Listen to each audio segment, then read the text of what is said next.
لیکن یہ سچ ہے، میگھالیہ کے بارے میں اتنی اچھی انفارمیشن آپ کو اس چیپٹر میں مل رہی ہے. دھیان سے سنیے اور دھیان سے تیار کیجئے. بہت اچھا آپ کو یہ چیپٹر تیار ہو جائے گا جب یہ آڈیو پورا سن لیں گے. تو مردوں کے چہرے پر برائے نام بال ہوتے ہیں. برائے نام کا مطلب نام کو ہوتے ہیں، مطلب بہت کم بال ہوتے ہیں. یہ نئی چیز آپ جان رہے ہیں کہ مردوں کے چہرے پر یہاں گھنی داڑھیاں مونچھیں نہیں ہوتی. ہوتے ہیں بال لیکن بس معمولی سے ہوتے ہیں، تھوڑے تھوڑے ہوتے ہیں. آبادی کا زیادہ حصہ عیسائی مذہب کا پیرو ہے. پیرو مطلب ماننے والا، جو اپنے قدیم رسم و رواج اور طور طریقے اپنائے ہوئے ہے. قدیم مطلب بتا دیا، پرانے رسم و رواج اور طور طریقے اپنائے ہوئے ہیں. یہاں عورت کو ایک خاص مقام حاصل ہے. یہ بہت ہی امپورٹنٹ لائن ہے، بہت ہی ضروری لائن ہے. یہاں سے آپ کو اور بھی نئی نئی باتیں معلوم ہوں گی. عورت کو ایک اسپیشل پوزیشن حاصل ہے اس اسٹیٹ میں، میگھالیہ میں. وراثت کی حقدار صرف عورت ہی ہے. دیکھیے ایک اور انٹرسٹنگ بات، یہاں پر وراثت کی جو ادھیکاری ہے وہ مہیلا ہے، اور گھر کی مالکن بھی، وہ گھر کی مالکن بھی ہوتی ہے. مرد نہیں ہوتا مالک، عورت مالکن ہوتی ہے، اور خاندان اسی کے نام سے چلتا ہے. مرد اس کا مددگار یا صلاح کار ہوتا ہے، اسسٹنٹ ہوتا ہے، ایڈوائزر ہوتا ہے. لیکن جو فیملی کا مکھیا ہے وہ مرد نہیں ہوتا، عورت ہوتی ہے. عورت کے مرنے کے بعد جائیداد لڑکیوں میں سے سب سے چھوٹی لڑکی کو دی جاتی ہے. ایک اور امپورٹنٹ بات، جب عورت مر جاتی ہے یعنی گھر کی مکھیا جب مر جاتی ہے تو اس کی پراپرٹی جو ہے وہ سبھی لڑکیوں میں سے جو چھوٹی لڑکی ہے، سب سے چھوٹی لڑکی ہے، اس کو دی جاتی ہے. اور بازاروں میں بھی خرید و فروخت کا کام عورتیں ہی کرتی ہیں. خرید و فروخت مطلب خریدنا، فروخت بیچنا، کرے وکرے یعنی بازار میں جا کر شاپنگ کرنا عورتیں کرتی ہیں. یہ پیٹھ پر اپنے بچے کو کپڑے سے باندھے ہوئے سر پر بوجھا اٹھائے نظر آئیں گی. یہاں ایک کہاوت عام ہے، قوم عورت سے ہی پیدا ہوئی ہے. دیکھیے کتنی امپورٹنٹ لائن ہے مہیلا سشکتی کرن کے لیے. دیکھیے ایک بہت ہی امپورٹنٹ انفارمیشن ہے یہ، کہ عورت کو اتنی امپورٹنس ہے کہ یہ مانا جاتا ہے. وہاں پر ایک کہاوت بھی ہے جس کا ٹرانسلیشن یہ ہے کہ قوم یعنی کہ راشٹر یعنی کہ جاتی، انیک ارتھ ہیں قوم شبد کے، عورت سے ہی پیدا ہوئی ہے، مطلب عورت ہی سب کچھ ہے. اسی لیے یہاں عورت کو ہی سب کچھ سمجھا جاتا ہے. صوبے میں کھاسی اور گارو نام کے 2 قبیلے ہی خاص ہیں اور انہی کے نام سے یہاں جانے جاتے ہیں. آدی باسیوں کے رسم و رواج میں کچھ فرق بھی ہے. شادی کے بعد شوہر کو بیوی کے گھر رہنا پڑتا ہے. دیکھیے ایک اور امپورٹنٹ بات، شادی ہو جاتی ہے تو دلہن نہیں آتی دولہا کے گھر، بلکہ دولہا صاحب جاتے ہیں دلہن کے گھر اور وہیں رہتے ہیں. اور اس کے علاوہ 2-3 بچے ہو جانے کے بعد ہی وہ اپنا مکان بنا سکتا ہے آدمی، مطلب مرد. تب تک اس کو عورت کے گھر رہنا پڑے گا. ایک قبیلے میں یہ دستور ہے، دستور مطلب رواج، کہ شادی سے پہلے تمام لڑکے نوک پانتھے نام کے ایک بڑے مکان میں رہتے ہیں. بڑی امپورٹنٹ بات ہے یہ شبد یاد رکھیے، یہ لفظ یاد رکھیے، نوک پانتھے. تو یہ ایک مکان کا نام ہے، ایک بڑے سے مکان کا نام ہے. اس میں شادی سے پہلے سبھی لڑکے رہتے ہیں. اور شادی کے لیے رسم یہ ہے کہ شادی کے خواہش مند کئی لڑکے لڑکی کے یہاں جمع ہو کر اپنی اپنی بہادری کے کارنامے بیان کرتے ہیں. خواہش مند لکھتے ہیں اور بولتے ہیں خواہش مند. اچھک مطلب جن کو شادی کی اچھا ہو، خواہش ہو، وہ لڑکے لڑکی کے یہاں جمع ہو جاتے ہیں، اکٹھے ہو جاتے ہیں اور اپنی اپنی بہادری کے کارنامے بتاتے ہیں، سناتے ہیں. بیان کرنا مطلب بتانا، سنانا. یہ سلسلہ اس وقت تک جاری رہتا ہے جب تک لڑکی کسی لڑکے کا انتخاب نہیں کر لیتی. انتخاب کا مطلب چناؤ. اسی کے بعد لڑکے اور لڑکی کو انگوٹھی پہنا دی جاتی ہے. پھر پوجا اور منتروں کے پڑھنے کے بعد شادی کر دی جاتی ہے. یہ تو ہوا ایک طریقہ. دوسرا طریقہ یہ ہے کہ لڑکے کا پیغام لڑکی کے گھر والوں کو دیا جاتا ہے. مطلب لڑکے والے کہتے ہیں کہ بھائی ہم آپ کی لڑکی سے اپنے لڑکے کی شادی کرنا چاہتے ہیں. پھر اچھے شگن کے بعد لڑکے کا ہاتھ لڑکی کا ماموں پکڑ کر پجاری کے سامنے کر دیتا ہے اور 3 مچھلیوں کے فرش پر شراب ڈالی جاتی ہے. پھر شادی کر دی جاتی ہے. یہ ہے طریقہ شادی کا ان کے یہاں. یہاں زیادہ بارش ہونے کے سبب گھنے جنگل ہیں. سبب مطلب کارن، کی وجہ سے، یعنی یہاں زیادہ بارش ہونے کی وجہ سے گھنے جنگل ہیں. یہاں کے لوگ شکار کے بھی شوقین ہیں اور شکاری کتوں کو ساتھ لے کر وہ شکار کھیلتے ہیں. شکار میں تیر کمان یا پھندے کا استعمال کرتے ہیں. ایک درخت کی چھال کے رس کو ندی میں ڈال کر مچھلیوں کا شکار کیا جاتا ہے۔ ایک پیڑ ہوتا ہے وہاں پر، ایک خاص قسم کا پیڑ ہوتا ہے، اس کی چھال کے رس کو ندی میں ڈالتے ہیں، مطلب اس کی چھال سے رس نکالتے ہیں، پھر اس رس کو ندی میں ڈال دیتے ہیں، اس ندی میں جہاں مچھلیاں ہوں، اور اس طرح سے ڈالنے کے بعد، اس رس کو ندی میں ڈالنے کے بعد مچھلیاں اس رس کی وجہ سے مر جاتی ہیں اور پھر اوپر آ جاتی ہیں، اور پھر یہ لوگ اس کو جمع کر لیتے ہیں۔ اس طرح سے مچھلی کا شکار کرتے ہیں۔ یہاں نشانے بازی کے مقابلے بھی ہوتے رہتے ہیں۔ ایک گاؤں کے نشانے باز دوسرے گاؤں کے نشانے بازوں سے مقابلہ کرتے ہیں۔ اس کے لیے ایک جج اور کچھ پنچ مقرر کیے جاتے ہیں۔ مقرر مطلب طے کیے جاتے ہیں، نردھارت کیے جاتے ہیں، اپوائنٹ کیے جاتے ہیں، سلیکٹ کیے جاتے ہیں، جن کا فیصلہ سب کے لیے قابل قبول ہوتا ہے۔ قابل قبول کا مطلب ہے قبول کیے جانے کے قابل، یعنی سویکار کیے جانے کے یوگیہ، یعنی کہ سویکاریہ، قابل قبول ہوتا ہے۔ شور و غل کے ساتھ نشانے بازی شروع ہوتی ہے۔ شور و غل، دیکھیے شور و غل، گل نہیں، شور نہیں، شور و غل، شور بھی غل ہے اور غل بھی شور ہے، مطلب بات ایک ہی ہے، کہنے میں آتا ہے۔ شور و غل، شور و غل، گل نہیں، گل پھول ہو جائے گا، یہ ہے غل، غل۔ شور و غل کے ساتھ نشانے بازی شروع ہوتی ہے۔ جس پارٹی کے نشانے زیادہ صحیح ہوتے ہیں وہ فتح مند سمجھی جاتی ہے۔ فتح مند کا مطلب وجئی، ونر، جیتنے والی سمجھی جاتی ہے۔ صوبے میں عام طور پر چاول، گوشت، مچھلی، آلو اور سابو دانے کے درخت کے گودے کا آٹا کھایا جاتا ہے۔ کیا کھاتے ہیں؟ یہ سب چیزیں کھاتے ہیں وہاں پر لوگ جو میں نے ابھی بتائیں۔ غیر عیسائی کھاسی باشندے دودھ اور اس سے بنی ہوئی چیزیں نہیں کھاتے۔ دیکھو، دودھ اور اس سے بنی ہوئی چیزیں وہاں پر عیسائی کھاتے ہیں، نان کرسچنز نہیں کھاتے یہ سب۔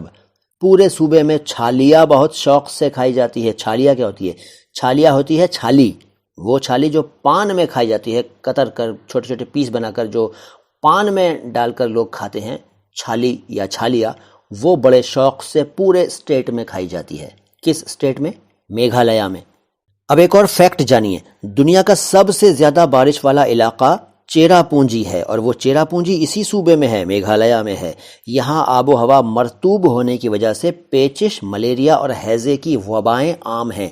آب و ہوا کیا ہوتی ہے؟ آب و ہوا، آب اور ہوا۔ آب کیا ہوتا ہے؟ پانی، پانی کو ہندی میں کیا کہتے ہیں؟ جل، اور ہوا کو بولتے ہیں وایو۔ تو آب و ہوا، جلوایو۔ مرطوب ہونا، مرطوب کا مطلب نمی والی، موئسچر ہوتا ہے اس میں، ٹھیک ہے؟ تو نمی والی آب و ہوا ہے، اس کی وجہ سے یہاں پیچش کی بیماریاں یعنی ڈیسینٹری اور ملیریا بہت زیادہ ہوتا ہے، اور ہیضہ بھی بہت ہوتا ہے یہاں پر۔ یہ تین بیماریاں یاد رکھیے یہاں پر زیادہ پھیلتی ہیں۔ کھاسی کے ہر گاؤں میں پنچایت ہوتی ہے جو آپس کے جھگڑے چکاتی ہے۔ تو کھاسی کے ہر گاؤں میں پنچایت کا کیا کام ہے کہ وہ آپس کے جھگڑوں کو نپٹائے۔ تین شبد بولے، دیکھو میں نے، نمٹائے، نپٹائے، نبٹائے، یہ تینوں ٹھیک ہیں، اور یہاں کتاب میں دیا گیا ہے چکاتی ہے، تو وہ بھی ٹھیک ہے، جھگڑے سلجھاتی ہے۔ پنچ اور گواہوں کے بیان پر فیصلہ دے دیا جاتا ہے۔ اچھا، ایک چیز اور جانیے، گارو قبیلے کا ایک نام اور بھی ہے، کیا ہے؟ آچک۔ اگر کوشچن کوئی پوچھے کہ آچک کیا ہے تو آپ کہیے آچک گارو قبیلے کا دوسرا نام ہے، آچک۔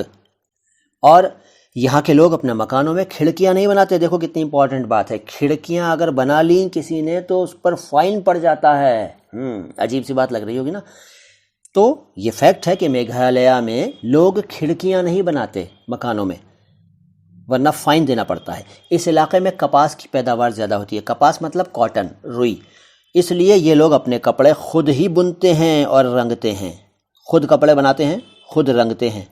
دو گاؤں کے درمیان ایک سرائے ہوتی ہے، ہر دو گاؤں کے بیچ میں ایک سرائے ہوتی ہے، اور سرائے کا کیا نام ہے؟ سرائے کو کہتے ہیں آلدہ، آلدہ۔ یہاں مسافروں کو ہر قسم کی سہولت مفت فراہم کی جاتی ہے۔ دیکھو ایک اور امپورٹنٹ بات، سرائے ہوتی ہیں وہاں ٹھہرنے والوں سے کوئی پیسہ نہیں لیا جاتا، کھانا پینا رہنا سب فری ہے۔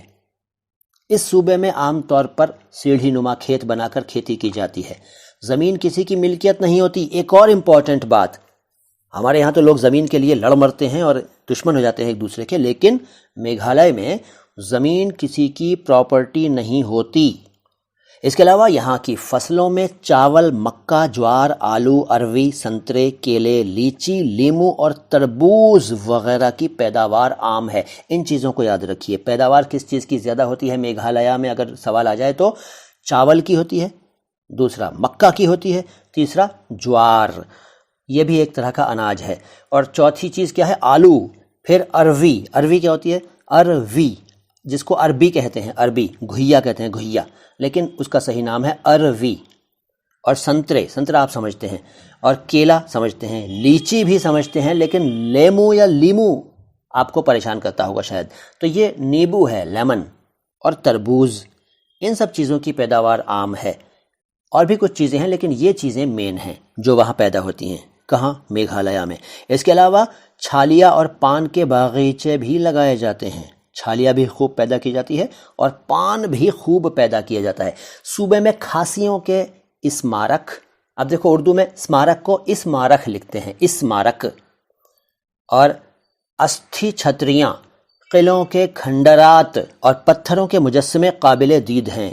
مجسمے مطلب مورتیاں، قابل دید کا مطلب دید کے قابل، دید مطلب دیکھنا، قابل معنی یوگیہ، دیکھنے یوگیہ ہیں۔ کیا کیا؟ کھاسیوں کے اسمارک، استھی چھتریاں، قلعوں کے کھنڈر، بہووچن میں کھنڈرات، پلیورل میں کھنڈر کو کھنڈرات کہتے ہیں اردو میں، اور پتھروں کی مورتیاں، پتھروں کے مجسمے قابل دید ہیں، یعنی درشنیہ ہیں، دیکھنے کے قابل ہیں۔ یہاں بے شمار ندیاں اور آبشار ہیں، بہت زیادہ ندیاں ہیں اور جھرنے ہیں، آبشار، جھرنے، اور بے شمار، ان گنت، اسنکھیہ، انکاؤنٹیبل، ویسے تو کاؤنٹ کر لیا ہوگا لیکن کہنے میں آتا ہے کہ بے شمار ندیاں اور آبشار ہیں جو صوبے کی خوبصورتی کو دو بالا کیے ہوئے ہیں۔ صوبے کی خوبصورتی کو دو بالا مطلب بڑھائے ہوئے ہیں۔ ایگل سویٹ، ایلیفینٹ اور موسمائی آبشار مشہور ہیں۔ 3 مشہور جھرنے ہیں وہاں پہ، ایگل سویٹ، ایلیفینٹ اور موسمائی۔ اس کے بعد آگے چلتے ہیں۔ یہاں کھاسی، گارو اور آسامی زبانیں بولی جاتی ہیں۔ کون کون سی بھاشائیں بولی جاتی ہیں کوئی پوچھے تو بھائی 3 بھاشائیں مین ہیں، کھاسی، گارو اور آسامی، ایسمیز، گارو اینڈ کھاسی۔ اس کے علاوہ کچھ علاقائی زبانیں بھی ہیں، کھیتریہ، ریجنل لینگویجز بھی ہیں۔ رسالے اور روزنامے بھی شائع ہوتے ہیں۔ رسالے مطلب میگزینس، ویکلی، منتھلی، ٹھیک ہے، کوارٹرلی، فورٹ نائٹلی، جو بھی ہوں وہ وہاں پر پبلش ہوتے ہیں۔ روزنامہ مطلب اخبار، ڈیلی نیوز پیپر، دینک سماچار پتر بھی پبلش ہوتے ہیں، شائع ہوتے ہیں، پبلش ہوتے ہیں، پرکاشت ہوتے ہیں۔ یہاں کی 2/3 آبادی تعلیم یافتہ ہے۔ کتنے لوگ ایجوکیٹڈ ہیں؟ 2/3 لوگ وہاں پر ایجوکیٹڈ ہیں۔ حکومت ہند نے اس صوبے کی ترقی اور یہاں کے عوام کی فلاح و بہبود کے لیے اسکول، کالج اور اسپتال وغیرہ کھولے ہیں تاکہ یہ صوبہ بھی دیگر صوبوں کی طرح مزید ترقی کر سکے۔ آپ نے خاص دھیان دیا ہوگا کہ میرا اچارن آپ کو ایک دم پرفیکٹ ملا ہے، ایک دم سالڈ ڈکشن، ایک دم سالڈ پروننسیشن، ایک دم صحیح تلفظ میں نے چیپٹر پڑھا ہے۔ اگر آپ نے اس بات پر دھیان نہیں دیا تو اس چیپٹر کو دوبارہ سنیے گا اور دھیان سے خود بھی پڑھیے گا سامنے کتاب رکھ کر۔ تو حکومت ہند کسے کہتے ہیں؟ ہند کی حکومت یعنی بھارت سرکار۔ اور ترقی آپ سمجھتے ہیں۔ عوام کسے کہتے ہیں؟ عوام، عام کا بہووچن ہے، عام وہ کھانے والا عام نہیں، وہ الف سے ہوتا ہے عام، یہ عین سے ہوتا ہے عام، یعنی کہ جنرل، کامن۔ عوام کا مطلب یہ عوام ہے لیکن اس کو عوام کہہ لیجئے، جنتا، پبلک، جن سادھارن۔ تو پبلک کی فلاح و بہبود کے لیے، فلاح و بہبود کیا ہوتا ہے؟ فلاح و بہبود یعنی فلاح اور بہبود۔ فلاح کا مطلب بھلائی، بہتری، اور بہبود کا بھی وہی مطلب ہے۔ تو پیچھے جس طرح سے شور و غل پڑھا تھا ہم نے اور دونوں کا ایک ہی مطلب تھا، شور کا بھی وہی مطلب اور غل کا بھی وہی مطلب، لیکن ٹرم چلتا ہے، اسی طرح سے یہ ٹرم بھی چلتا ہے، فلاح و بہبود، لیکن لکھتے ہیں اس کو فلاح و بہبود، اور اس کا ارتھ ہے ترقی، بھلائی، جنتا کی بھلائی کے لیے۔ اسکول، اردو میں اسکول لکھتے ہیں، یہ آپ کو پتہ ہے، اسکول کو اسکول لکھتے ہیں، کالج لکھتے ہیں کالج کو، اور اسپتال آپ جانتے ہیں ہاسپٹل کو۔ یہ سب بھی گورنمنٹ نے کھولے ہیں تاکہ یہ اسٹیٹ بھی دوسرے صوبوں کی طرح، دیگر صوبوں مطلب دوسرے صوبوں، ادر اسٹیٹس کی طرح مزید یعنی اور زیادہ اور ادھک ترقی کر سکے، انتی کر سکے، پرگتی کر سکے۔ تو یہ چیپٹر ہو گیا پورا۔ اب اس چیپٹر سے سمبندھت دوسری باتیں اگلے ویڈیو میں